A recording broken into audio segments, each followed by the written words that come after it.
The Nile has witnessed the rise and fall of empires. Its waters have carried the whispers of pharaohs, the prayers of priests, and the war cries of conquerors.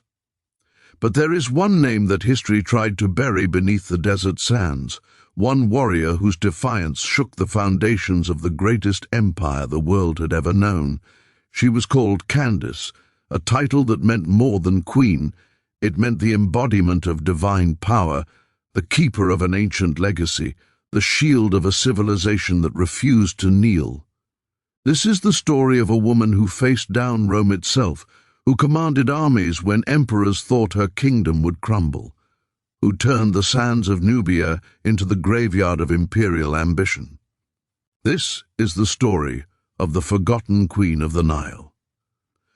Before we journey deeper into this extraordinary tale of power, resistance, and legacy, take a moment to subscribe and join our community of history seekers.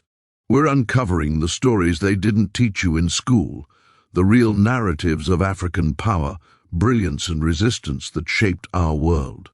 Hit that subscribe button because there are more forgotten legends waiting to be told. The year was 25 BCE. The Mediterranean world trembled beneath the sandaled feet of Rome. Augustus Caesar, the first emperor, had transformed a republic into an unstoppable war machine. Legions marched across 3 continents, planting the eagle standard in lands that had never known foreign rule. Egypt, the jewel of the ancient world, had fallen. Cleopatra was dead. The Ptolemaic dynasty had collapsed. The granaries of the Nile now fed Roman citizens, and the temples of Thebes echoed with Latin commands. Rome believed its dominion was absolute, its destiny manifest, its power unchallengeable. They were wrong. South of Egypt, beyond the first cataract where the Nile transforms into a series of treacherous rapids, lay the Kingdom of Kush.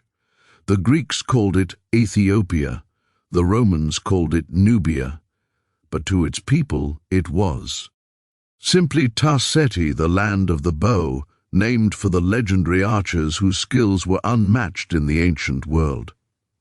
For over 1,000 years, Kush had stood as a beacon of African civilization. Its pyramids rivaled those of Egypt. Its gold filled the treasuries of kingdoms across the known world.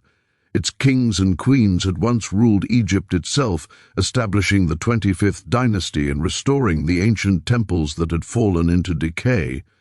Kush was not a backwater. It was a power.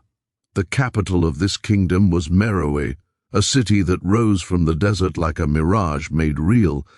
Unlike Egypt, which clung to the Nile's edge in a narrow ribbon of green, Meroë commanded the confluence of the Nile and Atbara rivers, controlling trade routes that stretched from the Mediterranean to the heart of Africa. Iron forges burned day and night, producing weapons and tools that gave Kush a technological edge. Temples dedicated to Amun and indigenous Nubian gods stood side by side, their walls covered in Meroitic script, a unique writing system that separated Kush from its northern neighbor. This was a civilization that had absorbed influences from Egypt, Greece, and Africa's interior, forging them into something distinctly its own. At the heart of Kushite power stood an institution that would have been revolutionary anywhere else in the ancient world, the Candace. While Rome and Greece relegated women to the domestic sphere, while Persia and Parthia kept royal women behind veils and walls, Kush elevated women to the highest office in the land. The Candace was not merely a queen consort or a regent holding power until a male heir came of age. She was sovereign in her own right, commander of armies, high priestess of the gods, and the living embodiment of the kingdom's divine mandate. The title was so powerful, so central to Kushite identity, that later European explorers and biblical scholars would mistake it for a personal name, never understanding that Candace was an office that had been held by multiple women across centuries. The Candace, who would face Rome in 25 BCE, remains unnamed in most historical records, a deliberate erasure by Roman historians who found it humiliating that a woman had inflicted such damage on their legions. Some scholars believe she was Amanirenas, a name found in Meroitic inscriptions. Others suggest she was Amenishaketo, whose magnificent pyramid and treasure-filled tomb would later reveal the wealth and sophistication of her reign. The confusion in the historical record itself speaks to how thoroughly Rome tried to forget this chapter, how completely they wanted to bury the memory of their defeat. But the archaeological evidence cannot be erased. The scars on Roman forts, the hasty peace treaties, the returned prisoners, all testify to what happened when the empire met resistance. The conflict began not with grand declarations of war, but with the slow encroachment that empires always employ.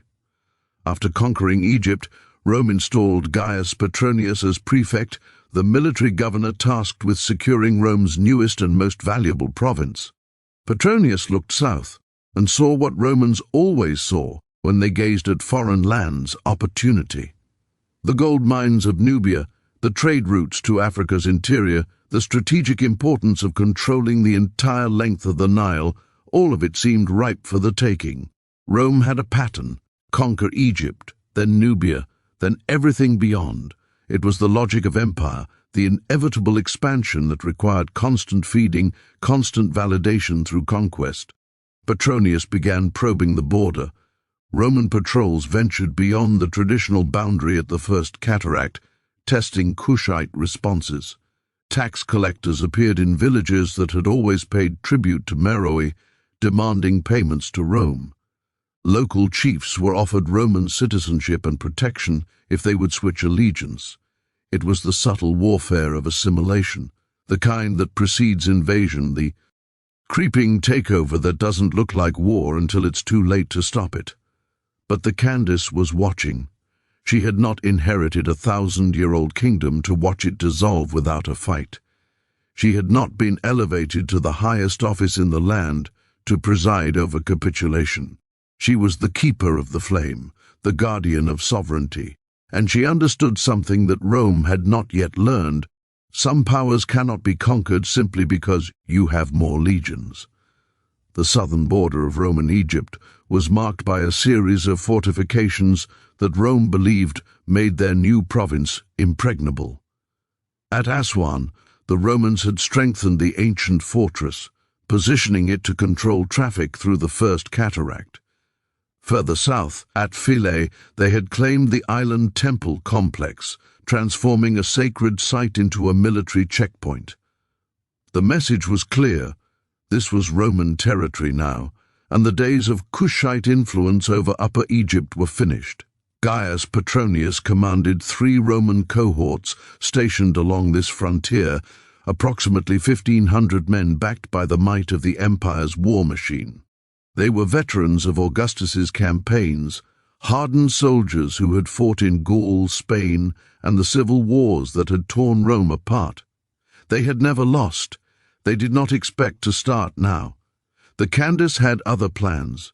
In Meroë she assembled her war council. The royal palace, with its massive columns and walls decorated with scenes of Kushite victories over Egypt centuries earlier, became the planning center for a campaign that would shock the ancient world. The generals who gathered before their queen were not ceremonial appointees or court favorites.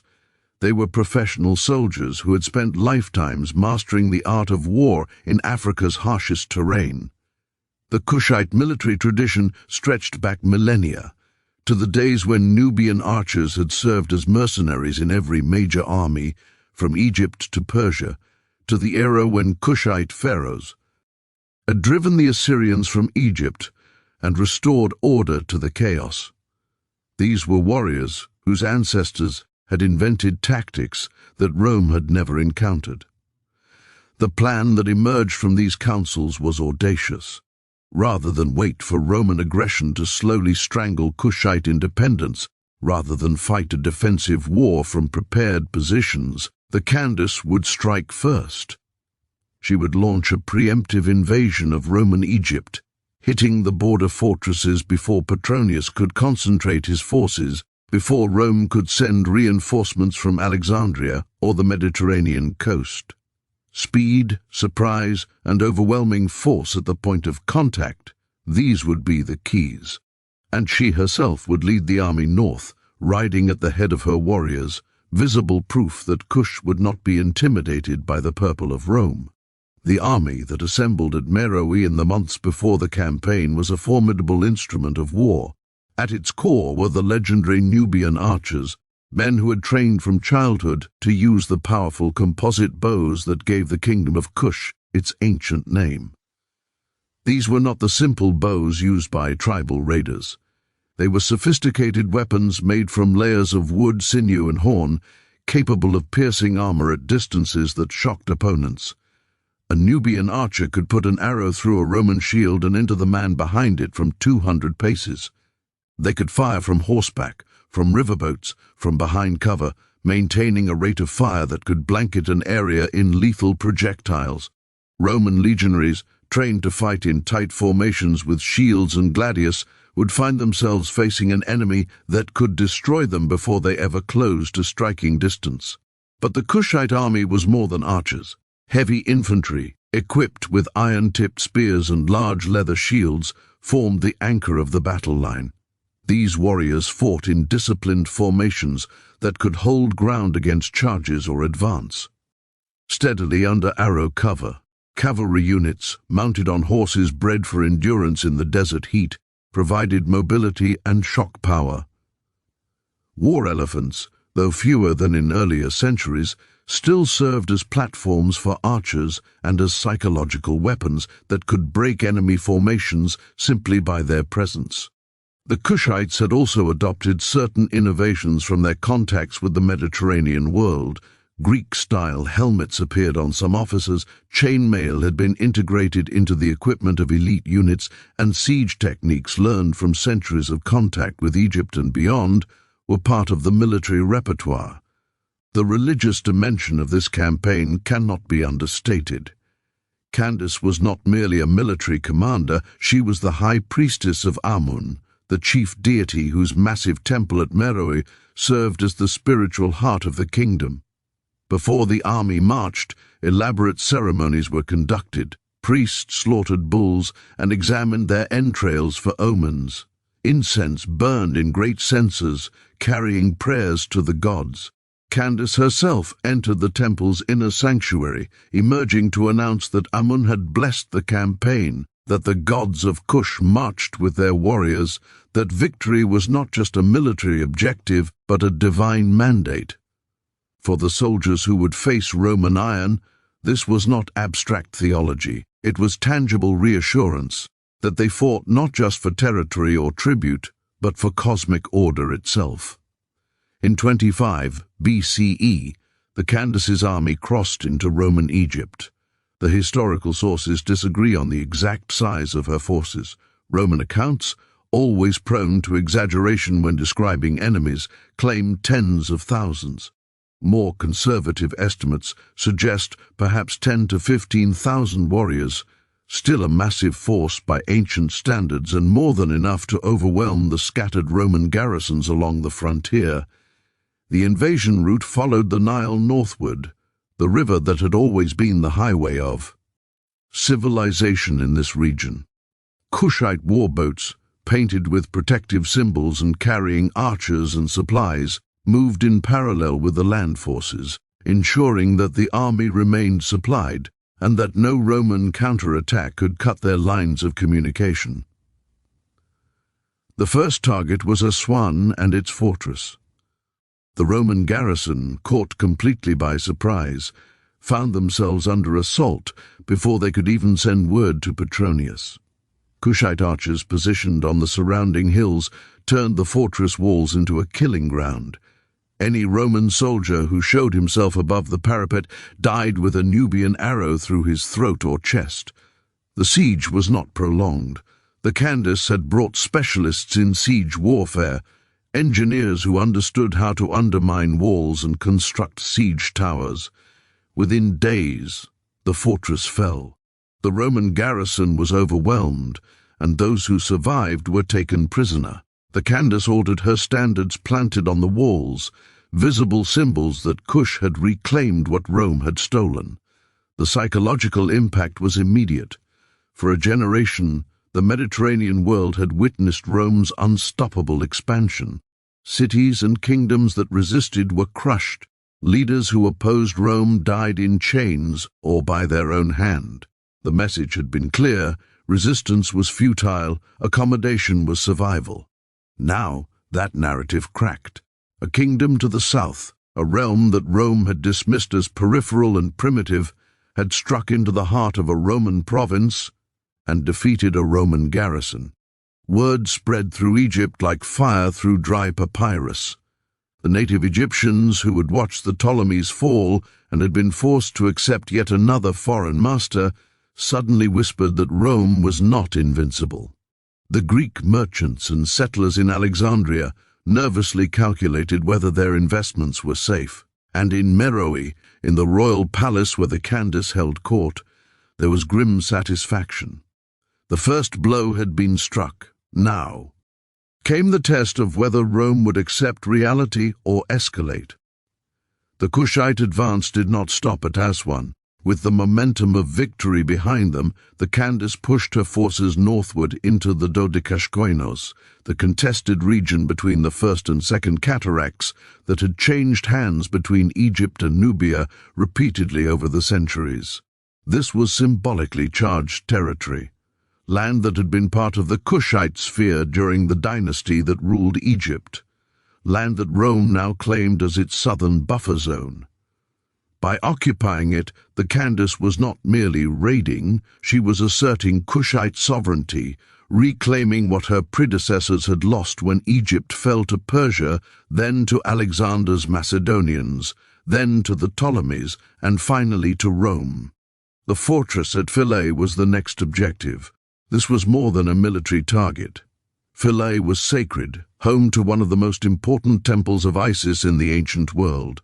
For centuries, it had been a pilgrimage site, a place where Egyptian, Greek, and Nubian religious traditions mingled.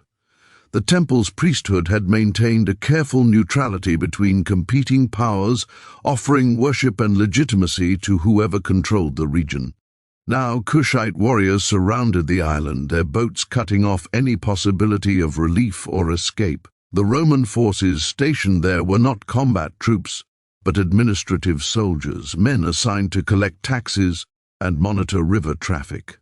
They surrendered without a pitched battle, recognizing that death in a hopeless defense served no purpose. The Candace entered the temple of Isis in triumph. Ancient accounts suggest she participated in ceremonies there, making offerings to the goddess and receiving the blessings of the priesthood. This was strategic brilliance wrapped in religious observance. By honoring Isis at Philae, the Candace positioned herself not as a foreign conqueror but as a legitimate ruler restoring proper order.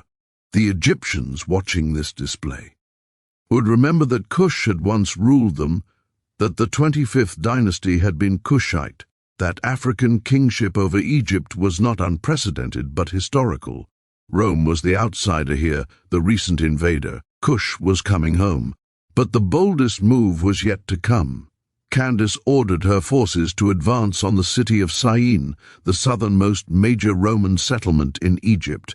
Syene was not just a military outpost, it was a commercial hub where goods from Africa's interior, ivory, ebony, gold, exotic animals, were traded for Mediterranean products. Greek and Egyptian merchants maintained warehouses there. Roman administrators collected the taxes that funded Augustus's building projects in Rome. To attack Syene was to strike at Rome's economic interests, to threaten the flow of wealth that made the empire profitable. The Candace understood that empires were not held together by military glory alone. They required profit. Disrupt the profit, and even the most powerful empire would be forced to negotiate. The assault on Syene was devastating.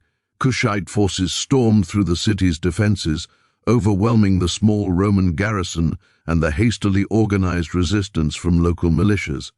The city was sacked, warehouses were emptied of their goods, Roman administrative buildings were burned, and in an act that resonated across the ancient world, Kushite warriors toppled statues of Augustus Caesar. These were not simple acts of vandalism. In Roman political culture, statues of the emperor embodied his presence, his authority, his claim to divine favor. To destroy them was to symbolically reject Roman sovereignty, to declare that Augustus's power ended at the cataracts, that Kush did not recognize Rome's universal dominion.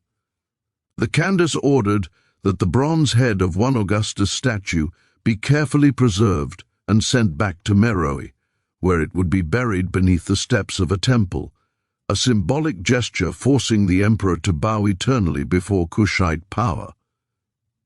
The taking of Roman prisoners was another calculated move.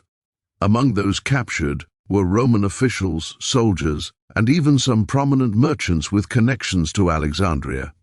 These prisoners were valuable, not just as potential bargaining chips, but as living proof that Rome could be defeated, that Roman citizens could be humbled. The Candace had them transported south to Meroë, where they would remain as hostages. Their presence in the Kushite capital sent a clear message. Any Roman response would have to consider the lives of these captives, and any negotiation would have to acknowledge that Kush held leverage. The speed of this campaign, from the initial assault on Aswan to the occupation of Syene, caught Rome completely off guard. Gaius Petronius, the prefect of Egypt, had been in the Nile Delta dealing with administrative matters when reports reached him that the southern frontier was collapsing. The news was almost incomprehensible. Roman Egypt was supposed to be secure. The southern border was supposed to be a minor concern, a backwater where young officers gained easy experience before moving on to more prestigious postings. Now, Petronius was being told that an African queen had invaded his province, defeated Roman garrisons, sacked a major city, and desecrated images of the emperor. The political implications were catastrophic. If Petronius could not restore order, his career was finished. If Augustus learned that a woman had defeated Roman forces, the emperor's carefully constructed image of invincibility would be damaged. Everything depended on a swift, decisive response. Petronius immediately began mobilizing forces. He pulled units from Alexandria, from the Delta garrisons, from anywhere he could spare troops. The force he assembled was larger than anything the southern frontier had seen.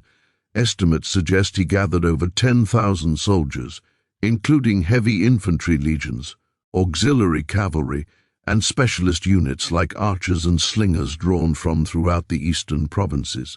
This was not a punitive raid or a border skirmish. This was a full Roman military response, the kind that had crushed rebellions from Gaul to Judea.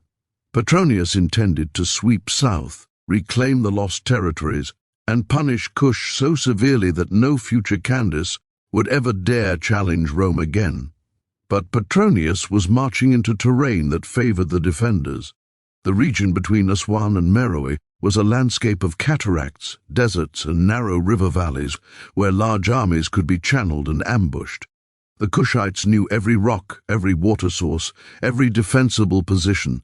They had the advantage of interior lines, able to fall back to prepared positions while the Romans extended their supply lines through hostile territory.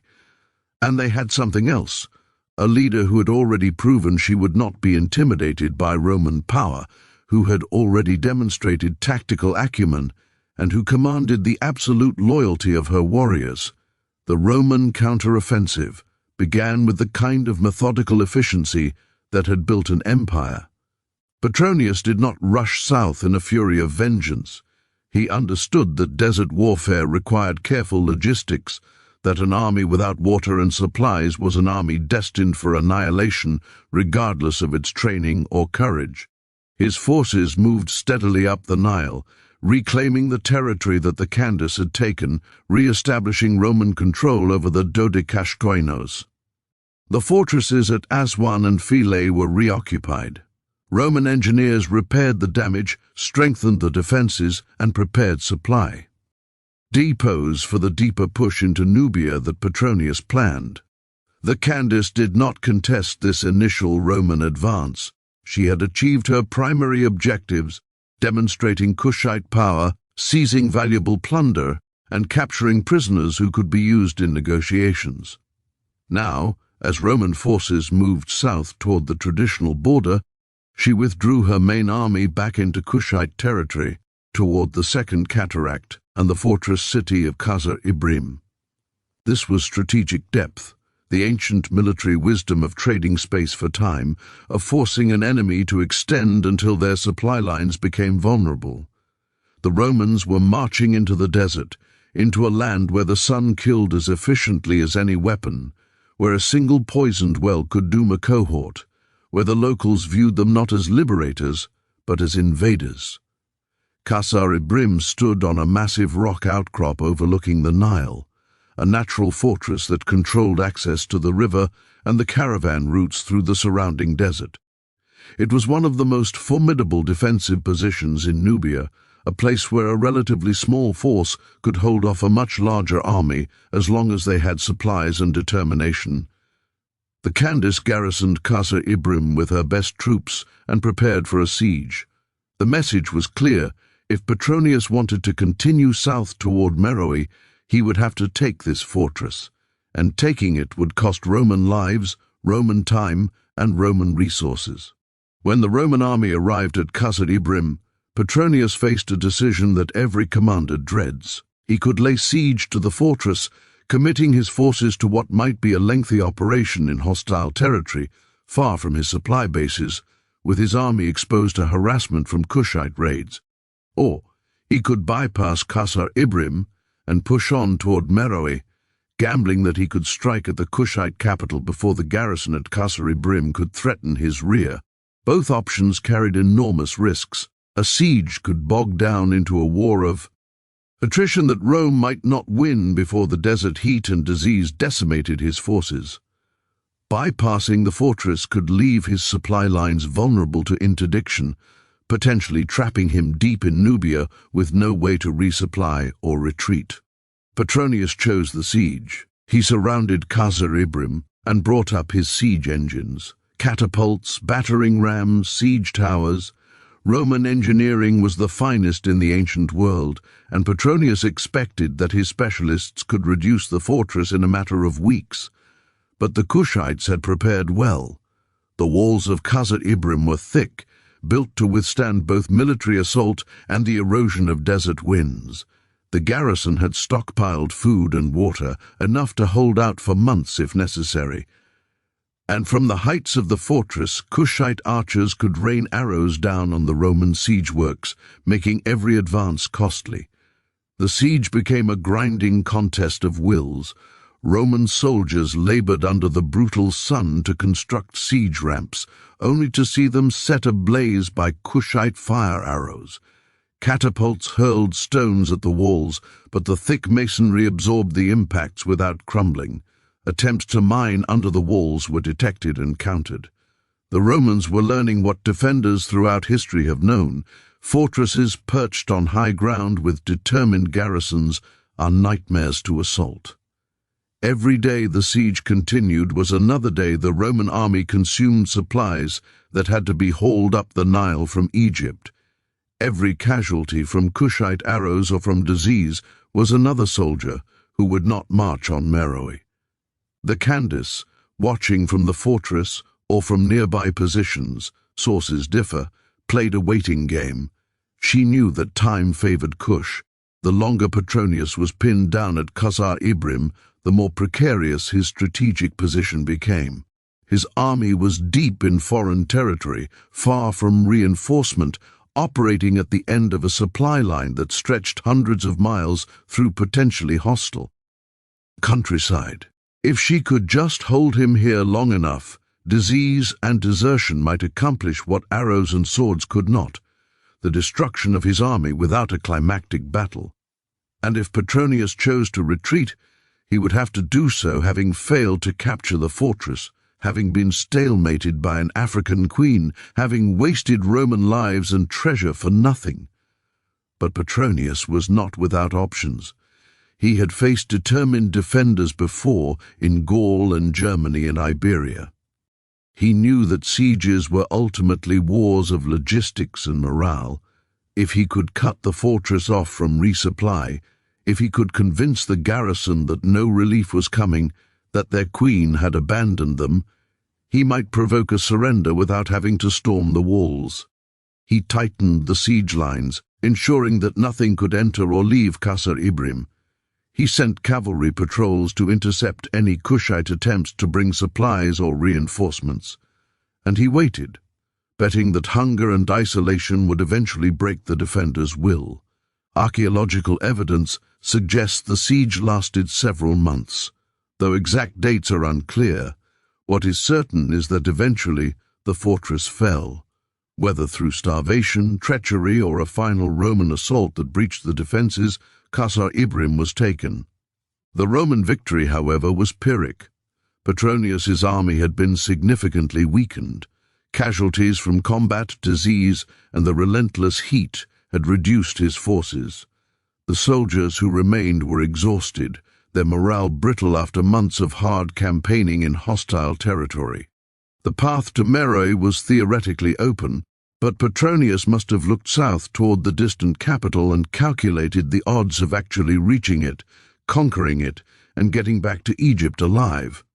The Candace had also been calculating. She had blooded the Romans, proven that Kush could resist, extracted a heavy price for every mile of Nubian territory. But she was also pragmatic. A protracted war would eventually favor Rome, which had vastly greater resources and could raise new armies, while Kush could not. The time had come for diplomacy, for turning military stalemate into political victory. She sent envoys to Petronius, proposing negotiations. The terms she offered were not surrender but compromise. Rome could keep the Dodecaschoinos as a buffer zone, but would not advance further south. The prisoners taken during the initial invasion would be returned, but Rome would have to acknowledge Kush as an independent power, not a subject kingdom. The negotiations that followed were unlike any Rome had conducted in recent memory.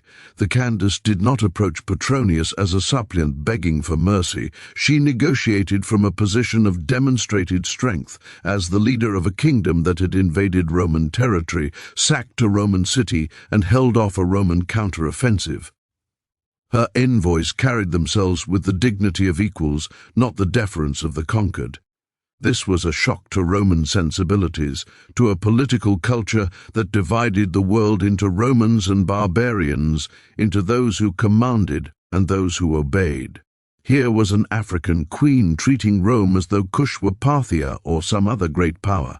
Petronius found himself in a delicate position. Militarily, he could probably push on toward Meroë, but the costs would be staggering and success was far from guaranteed. Politically, he needed to end this war in a way that could be presented to Augustus as a victory. If he accepted Candace's terms, he could claim to have defeated the invasion, recovered lost territory, and established a stable border. The fact that he had not conquered Kush could be glossed over. After all, Rome had not set out to conquer Kush, merely to punish it for aggression. The important thing was to end the bleeding, to get his battered army back to Egypt, and to ensure that the southern frontier remained peaceful. The treaty that emerged from these negotiations was remarkable. Rome retained control of the Dodecaschoinos, the buffer territory between the First and Second Cataracts, but agreed not to advance further south. This established a clear border between Roman Egypt and the Kingdom of Kush, something that had been ambiguous before the war. Kush agreed to return the Roman prisoners taken during the invasion, but did not pay tribute or accept Roman sovereignty. Most significantly, the treaty was between equals. It was not a Roman diktat imposed on a defeated enemy, but a negotiated settlement between two powers that had fought to a standstill. For the Candace, this was a strategic triumph. She had preserved Kushite independence at a time when Rome was conquering or subjugating every other power in the Mediterranean and Near East. While Egypt, Syria, Judea, Greece, Spain, Gaul, and countless other regions fell under Roman rule, Kush remained free. The Roman military machine, which had crushed the Carthaginians, defeated the Macedonians, and conquered the Gauls, had been stopped at the cataracts. The kingdom of Meroë would remain independent for another 3 centuries, long after Rome's Western Empire had collapsed, long after the legions had retreated from Britain and Gaul, long after the Eternal City itself had been sacked by barbarians. The bronze head of Augustus that had been taken from Syene was not returned. It remained buried beneath the temple steps in Meroë, where British archaeologists would discover it 2,000 years later, still remarkably preserved, the blind eyes of the emperor staring into darkness beneath African soil.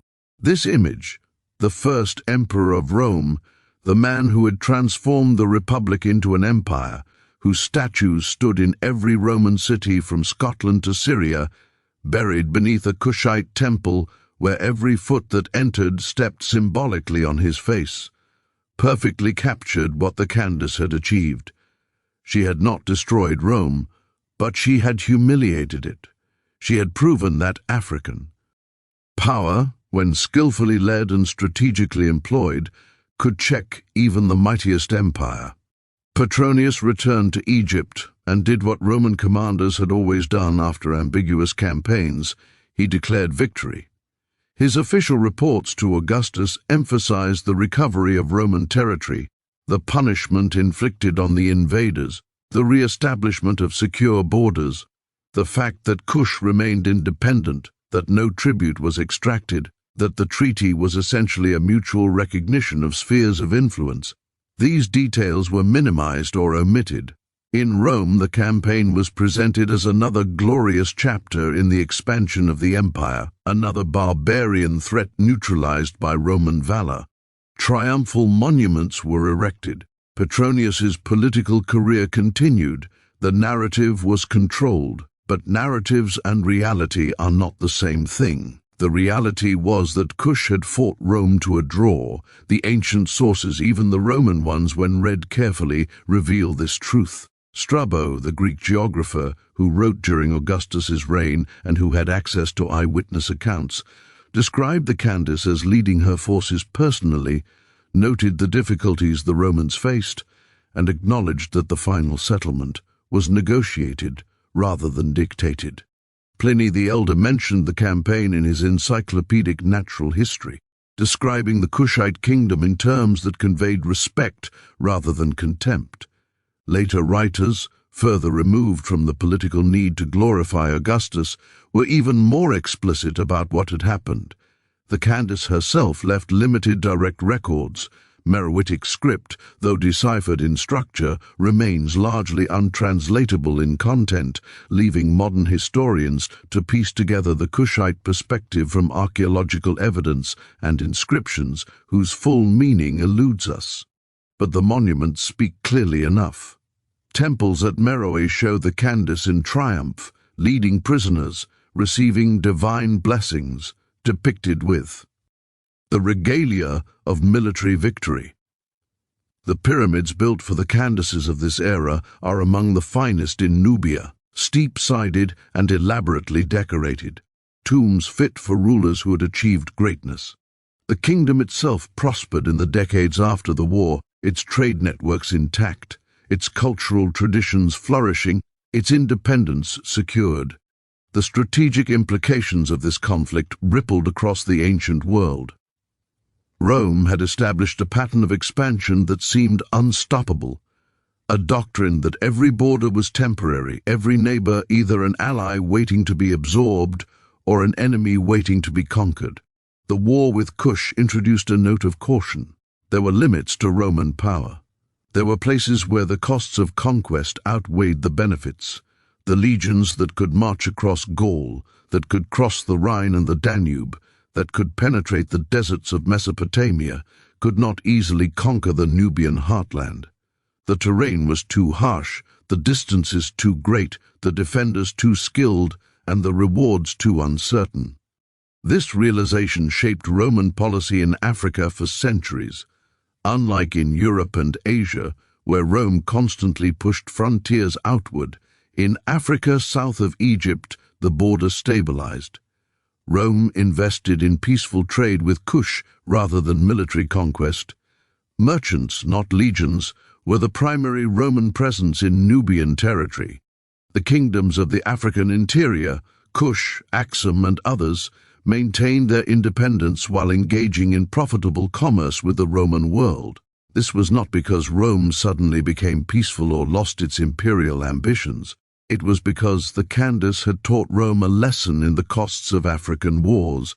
The legacy of the Candace extends far beyond the immediate military and diplomatic outcomes of her war with Rome.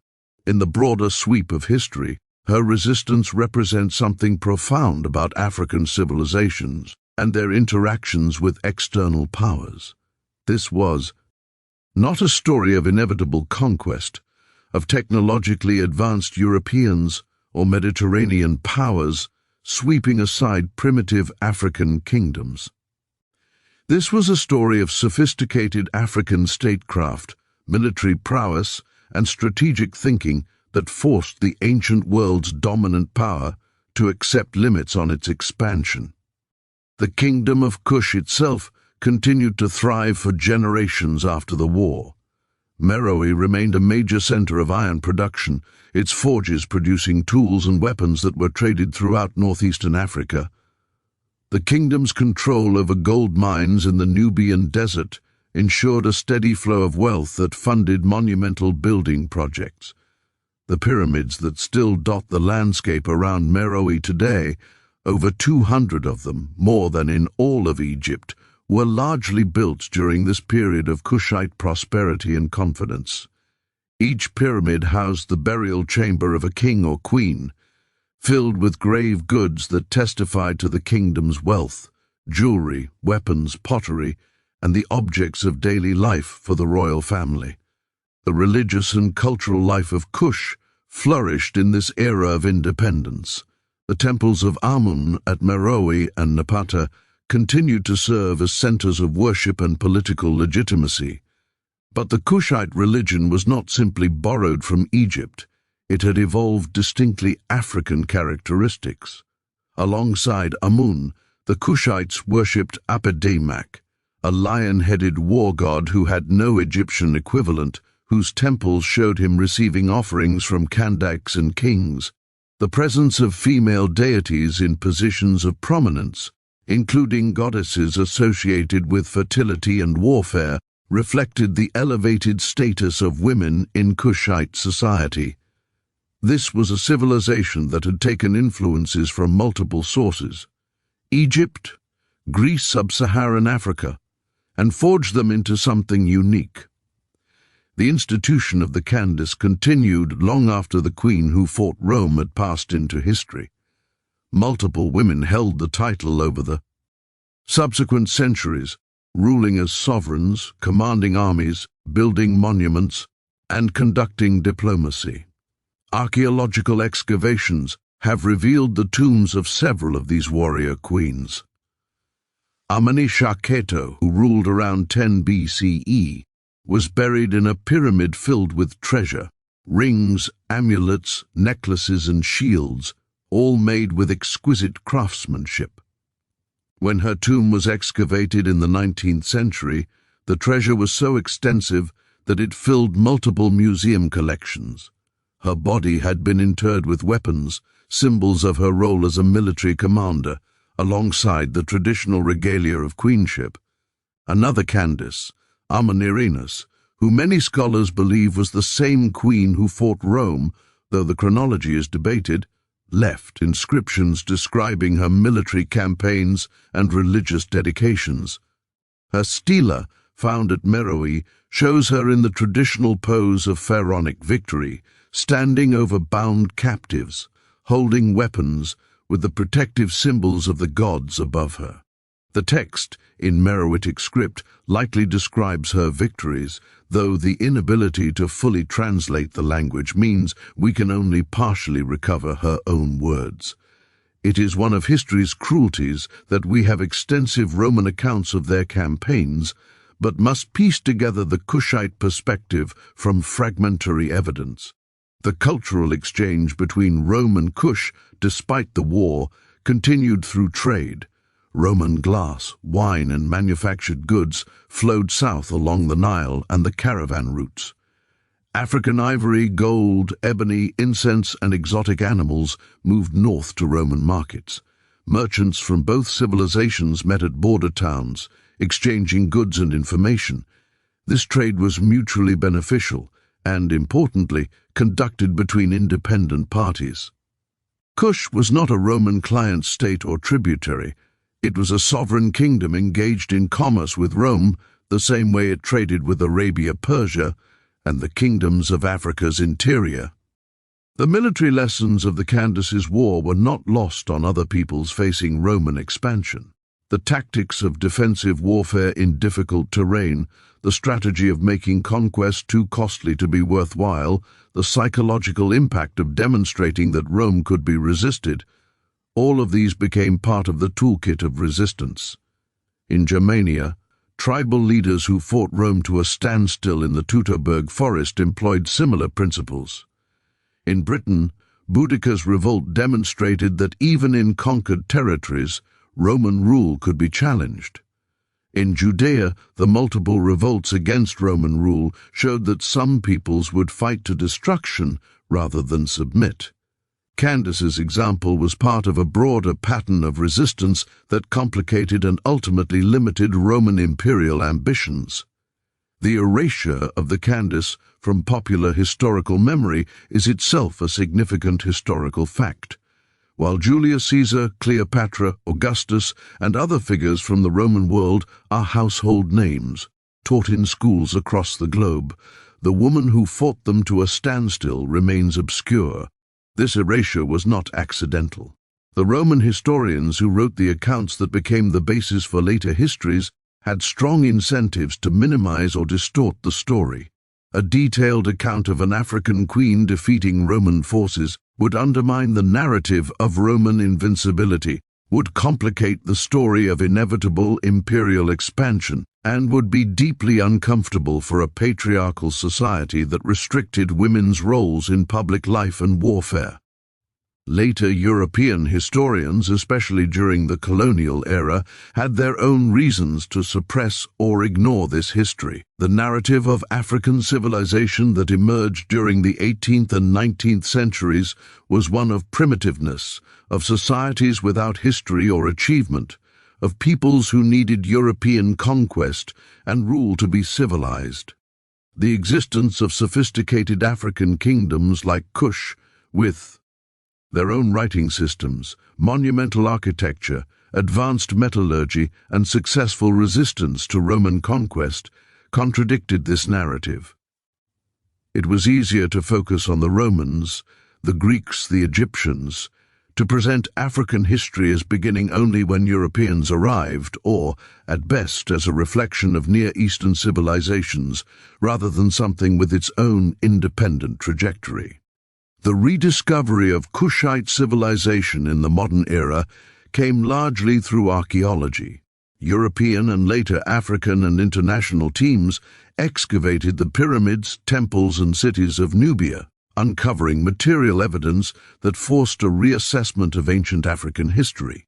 The bronze head of Augustus, found buried at Meroë, became an iconic image precisely because it so perfectly symbolized what had been forgotten, that African kingdoms had not only resisted Rome, but had humiliated its emperors.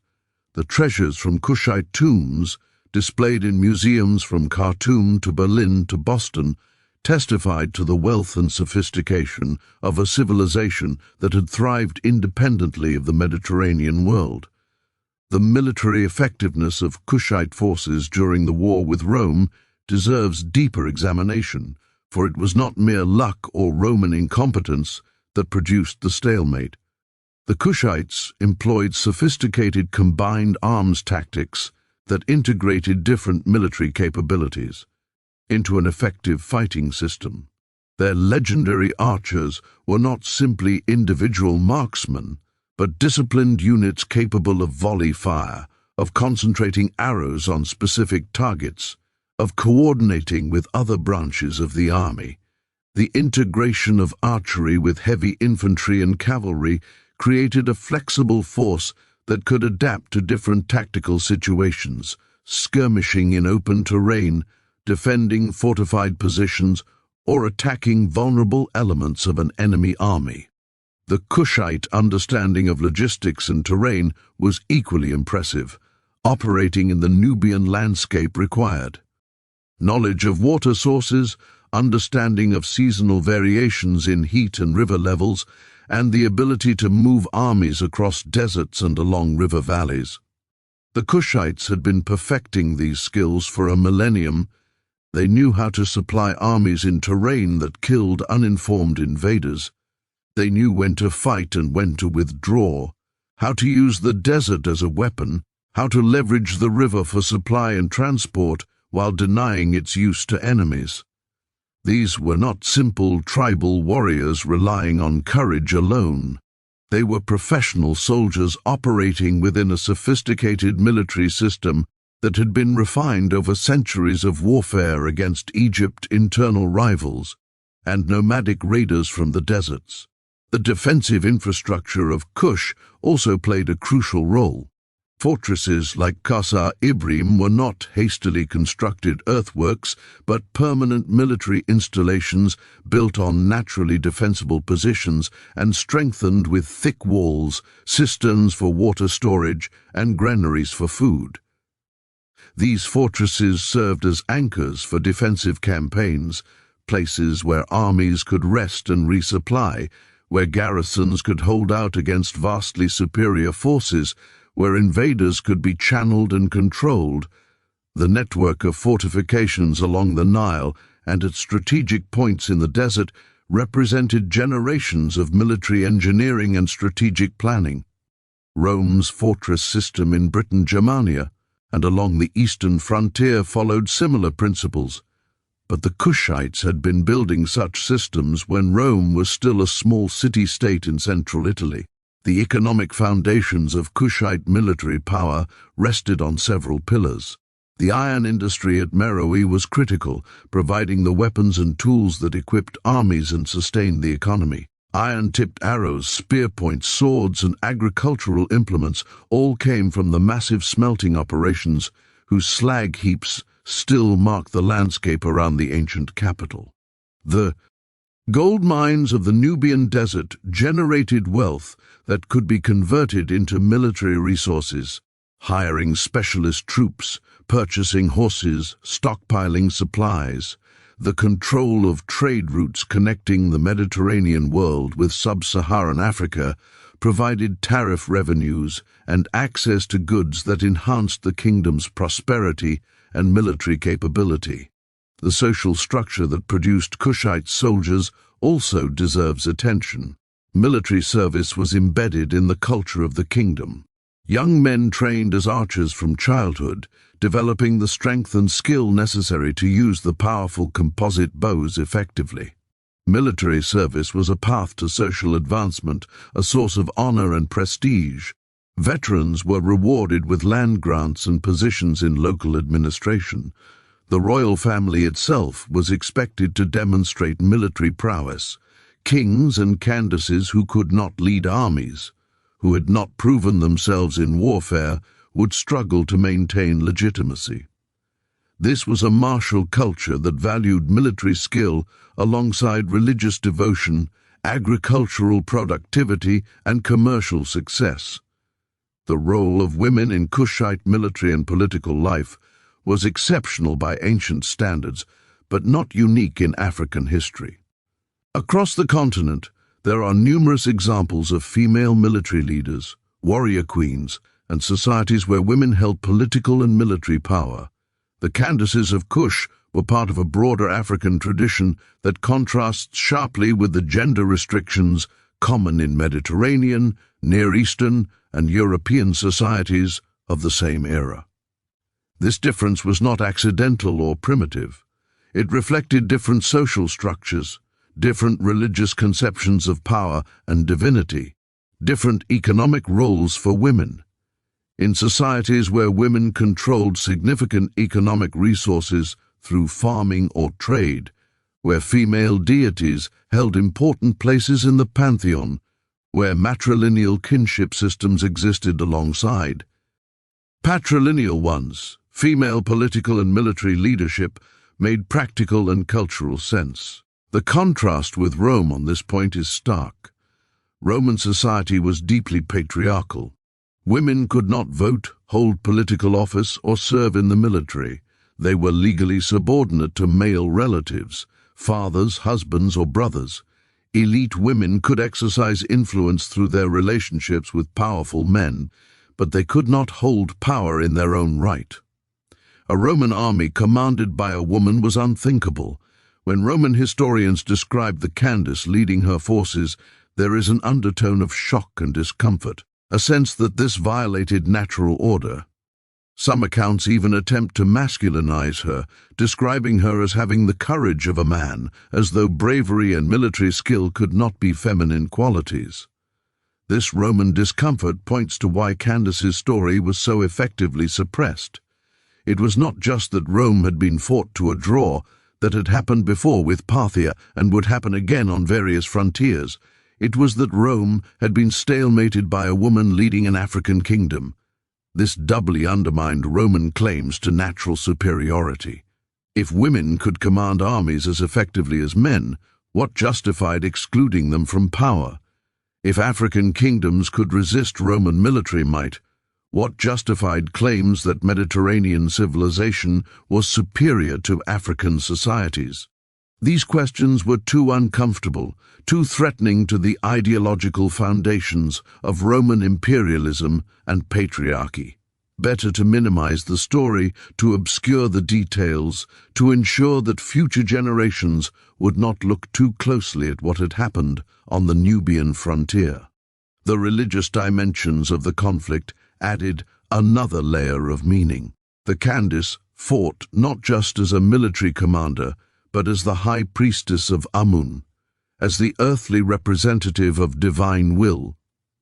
For her soldiers, this was a holy war as much as a territorial conflict. They were defending not just land and cities, but temples, religious traditions, and cosmic order. The Romans, conversely, saw themselves as bringing civilization, as expanding the Pax Romana, as fulfilling a divine mission to rule the world. When these two divinely sanctioned missions collided at the cataracts, the result was not just military conflict, but a clash of incompatible visions of how the world should be ordered. The aftermath of the war shaped both Kush and Rome in ways that echoed through subsequent centuries. For Kush, the successful defense of independence reinforced the legitimacy of the Candace institution and strengthened the kingdom's sense of identity as a distinct civilization. The period following the Roman War saw continued building projects, further development of Meroitic culture, and sustained prosperity. The kingdom's diplomatic and commercial relationships expanded, including contacts with the rising power of Axum to the southeast, and continued trade with Arabia, Persia, and India through Red Sea ports. For Rome, the Kushite War contributed to a broader strategic reassessment during Augustus's reign. The emperor had come to power after decades of civil war, and his primary goal was establishing stable, defensible frontiers rather than endless expansion. The disaster in Germania in 9 CE, when 3 legions were annihilated in the Teutoburg forest, reinforced this cautious approach. By the end of Augustus's reign, Roman strategy had shifted from continuous expansion to consolidation. The frontiers stabilized along the Rhine, Danube, and Euphrates rivers, with selective expansion only where clearly advantageous. The southern border in Egypt was part of this strategic stabilization. The treaty with Kush held for centuries, allowing both kingdoms to coexist peacefully and profitably. The cultural legacy of the Candace in Kushite society was profound. She became an exemplar of ideal rulership, courageous in war, wise in peace, devoted to the gods, protective of her people. Subsequent Candaces would be measured against this standard. The artistic depictions of royal women in Kushite temples and pyramids from this period show them in increasingly martial poses, emphasizing their role as warrior queens. This was not mere propaganda. Archaeological evidence suggests that military training for elite women was institutionalized, that some Candaces personally led armies on campaign, and that the sight of their queen in battle gear was meant to inspire troops and intimidate enemies. The interaction between Kush and Rome also produced cultural exchanges that enriched both civilizations. Roman merchants and officials stationed in Egypt near the Kushite frontier encountered African culture, traded goods and ideas, and sometimes developed a grudging respect for the kingdom that had fought Rome to a standstill. Greek and Roman geographers wrote descriptions of Kush that, while filtered through Mediterranean perspectives, preserved valuable information about Kushite society. Conversely, Roman art, architecture, and manufactured goods influenced Kushite elite culture. Excavations at Meroë have found Roman bronze vessels, glassware, and pottery, evidence of trade and cultural contact. Some Kushite tombs show architectural influences from Mediterranean styles blended with indigenous Nubian traditions. The Kingdom of Kush eventually declined, not because of Roman conquest, but due to a complex mix of environmental, economic, and political factors that unfolded over centuries. Climate change may have altered rainfall patterns, affecting agriculture and pasturage. The rise of Axum as a commercial and military power disrupted Kush's trade networks and created a rival for influence in northeastern Africa. Internal political dynamics, including possible succession conflicts and regional fragmentation, weakened central authority. By the 4th century CE, the kingdom had fragmented, and the capital at Meroë was abandoned. But this was not a collapse into oblivion. Successor states emerged in Nubia, continuing traditions of literacy. Christianity later replaced the old gods, and the region remained politically and culturally significant throughout the medieval period. The historical methodology that has gradually recovered the story of the Candace and Kushite civilization more broadly offers lessons for understanding other suppressed or marginalized histories. For decades, the study of African history relied primarily on external sources, Greek, Roman, and Arab texts that described African societies from outside, and often with condescension or hostility. Archaeology changed this by uncovering material evidence that Africans themselves left behind: buildings, inscriptions, art, tools, weapons, and household goods. This physical record cannot be dismissed or reinterpreted as easily as text. A pyramid is a pyramid. An iron forge is an iron forge. A treasure-filled royal tomb speaks to wealth and power, regardless of what external texts claim about African primitiveness. The development of African archaeology as a discipline, particularly from the mid-20th century onward as African nations gained independence, accelerated the recovery of forgotten histories. African scholars brought new perspectives, asked different questions, and insisted on interpreting African material culture within African contexts rather than simply as reflections of Mediterranean or Near Eastern influence. International collaboration brought resources and expertise, while African leadership ensured that research served to understand African civilization on its own terms. The result has been a revolution in understanding, a recognition that African history is deep, complex, sophisticated, and deserving of the same serious study accorded to European, Asian, or Mediterranean civilizations. The story of the Candace has resonance in contemporary discussions about historical representation and whose stories get told. The fact that her name was nearly lost to history, while Roman emperors who never won a significant military victory are household names, reveals how historical narratives are shaped by power. Those who win wars, who control the production of written records, who establish educational systems and cultural institutions. These are the people whose stories dominate. But dominance is not the same as completeness or truth. The archaeological and scholarly work of recovering suppressed histories is not about replacing one set of heroes with another. It is about recognizing the full complexity of the human past, acknowledging that achievement, courage, and civilizational sophistication were never the monopoly of any single region or culture.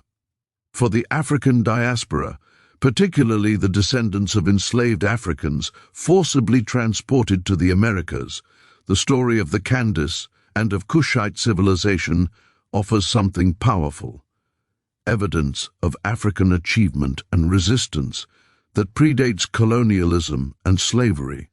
The narrative imposed during the slave trade and colonial era was that Africans had no history worth remembering, that they were primitive peoples rescued from barbarism by European intervention.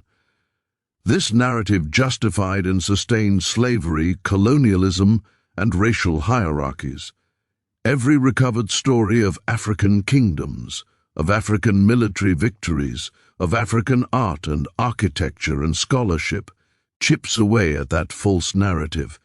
The Candace who fought Rome demonstrates that African civilizations were capable of matching and defeating the greatest powers of the ancient world, that African leadership included women who commanded armies and negotiated with empires, that African history is far richer than the stereotypes allow. The broader historical context of Candace's era reveals how exceptional her achievement was within the global power dynamics of the 1st century BCE. This was a period of unprecedented imperial consolidation.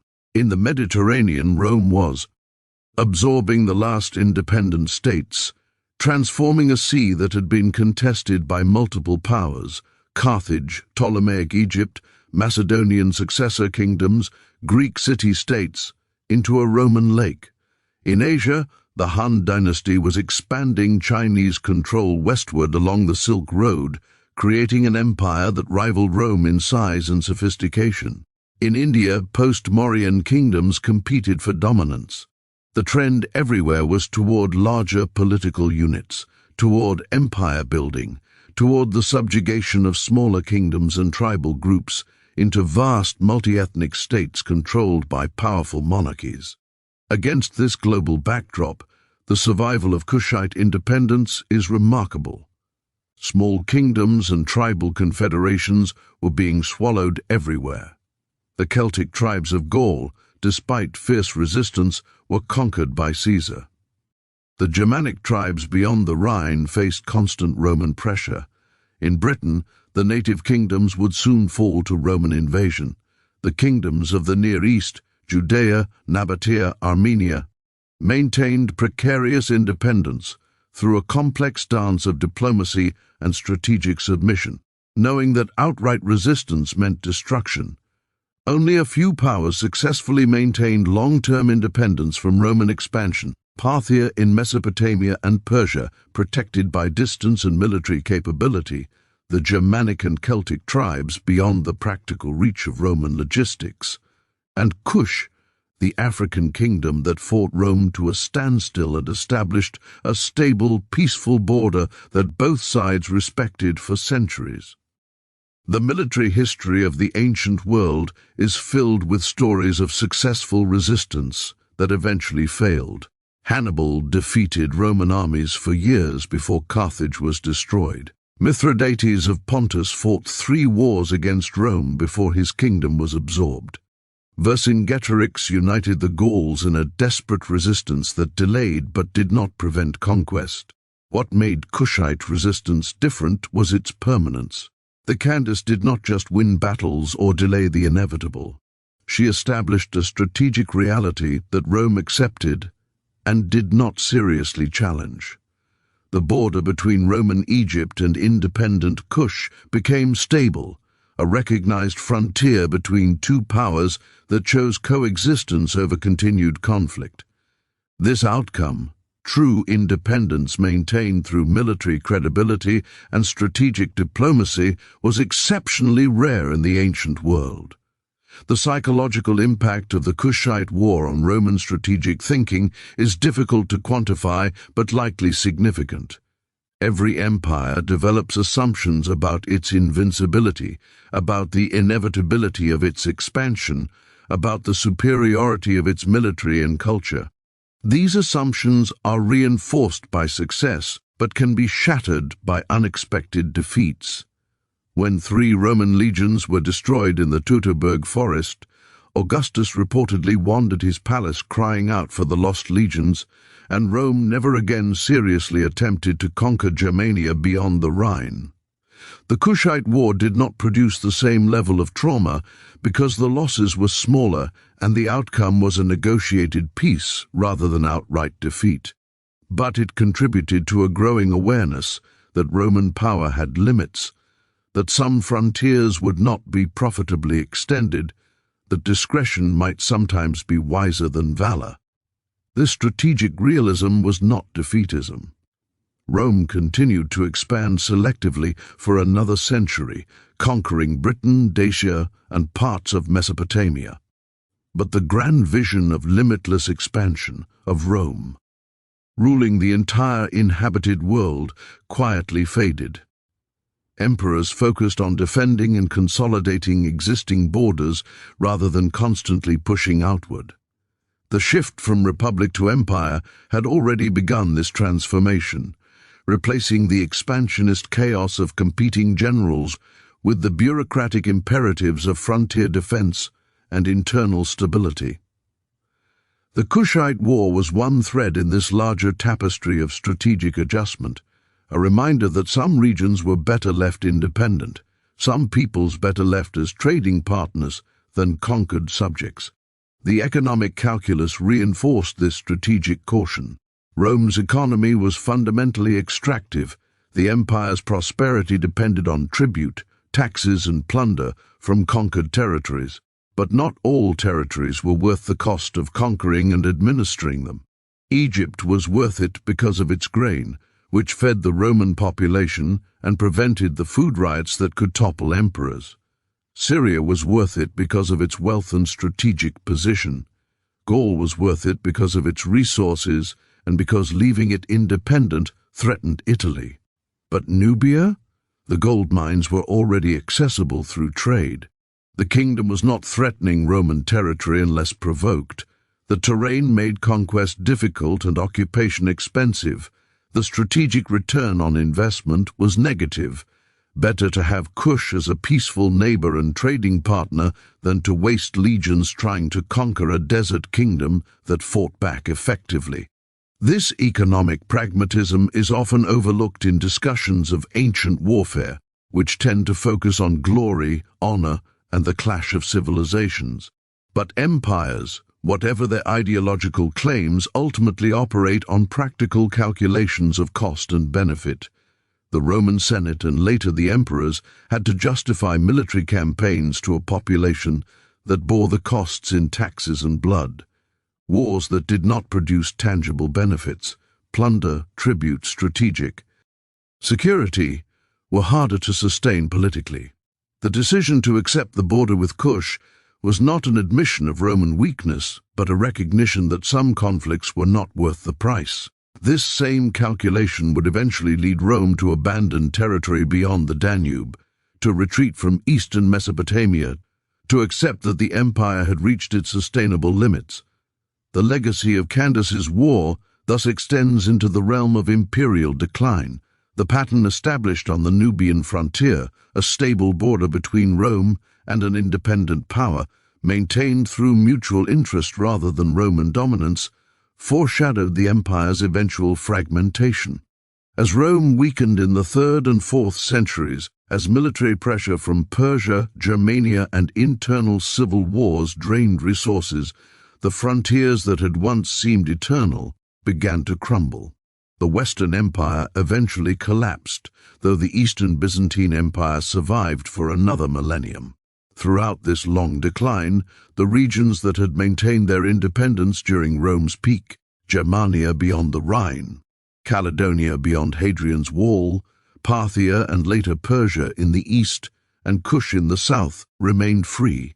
They had established that Rome could be resisted, that Roman power had limits, and that independence was not only possible, but sustainable. As we reflect on Candace's story and its place in the broader sweep of history, several themes emerge with particular clarity. First, the power of resistance against overwhelming odds. The Candace did not command an empire larger than Rome. She did not possess military technology that Rome lacked. Her kingdom's population was a fraction of Rome's vast territories, yet she fought the empire to a standstill through strategic acumen, tactical skill, determined leadership, and the effective use of her kingdom's natural defensive advantages. This demonstrates that military outcomes are not predetermined by raw power alone. Leadership, morale, terrain, logistics, and the defender's commitment can overcome apparent disparities in strength. Second, the story illustrates the importance of historical memory and the politics of remembering and forgetting. The near erasure of the Candace from popular historical consciousness was not accidental. It resulted from systematic choices by those who controlled the production and transmission of historical narratives. Roman historians minimized an embarrassing episode. Later European historians, influenced by racial hierarchies and colonial ideologies, dismissed African history as unimportant or derivative. Educational systems that privileged European history ensured that generations learned about Caesar and Augustus but never heard of the Candace. The recovery of her story through archaeology and scholarship represents a challenge to these inherited hierarchies of historical importance, an assertion that African history deserves the same attention and respect accorded to any other civilization. Third, the Candace's story offers powerful testimony to women's capabilities in leadership and warfare throughout history. The modern tendency to see female military and political leadership as a recent achievement, a product of 20th century feminism and social change, is belied by historical examples like the Candaces of Kush. Women have led armies, ruled kingdoms, and shaped history in countless societies across time. That these examples were often suppressed or forgotten says more about the patriarchal assumptions of later historians than about women's actual historical roles. Recovering these stories is essential not just for historical accuracy, but for challenging persistent stereotypes about gender and leadership. Fourth, the relationship between Kush and Rome demonstrates that interactions between civilizations are more complex than simple narratives of conquest and subjugation allow. The Kushite-Roman frontier was simultaneously a military border, a zone of cultural exchange, a commercial boundary, and a space where different political systems and worldviews met. Trade flourished alongside military vigilance. Cultural influences crossed in both directions. Mutual respect, even when grudging, coexisted with strategic competition. This complexity is typical of frontier zones throughout history, but often gets reduced in popular narratives to simple stories of conflict or conquest. Fifth, the geographic and environmental dimensions of historical events deserve serious attention. The Candace's successful defense of her kingdom depended crucially on terrain. The cataracts that made Nile navigation difficult, the deserts that killed unprepared armies, the fortresses positioned on naturally defensible heights. Understanding these environmental factors is essential for understanding why some military campaigns succeeded while others failed, why some borders became permanent while others remained fluid. History does not happen in abstract space, but in specific places whose geographic features enable or constrain what is possible. The contemporary relevance of Candace's story extends into multiple domains. For African nations and the African diaspora, she represents ancestral achievement and resistance, proof that African civilizations were sophisticated, powerful, and capable of defeating the greatest empires of the ancient world. For women everywhere, She demonstrates that female leadership in war and politics is not a modern innovation but has deep historical roots. For historians and educators, her story exemplifies the importance of recovering marginalized narratives and challenging traditional canons that privilege certain civilizations while ignoring others. For strategists and military analysts, the Kushite-Roman War offers lessons in defensive strategy, the limits of military power, and the conditions under which smaller powers can successfully resist larger ones.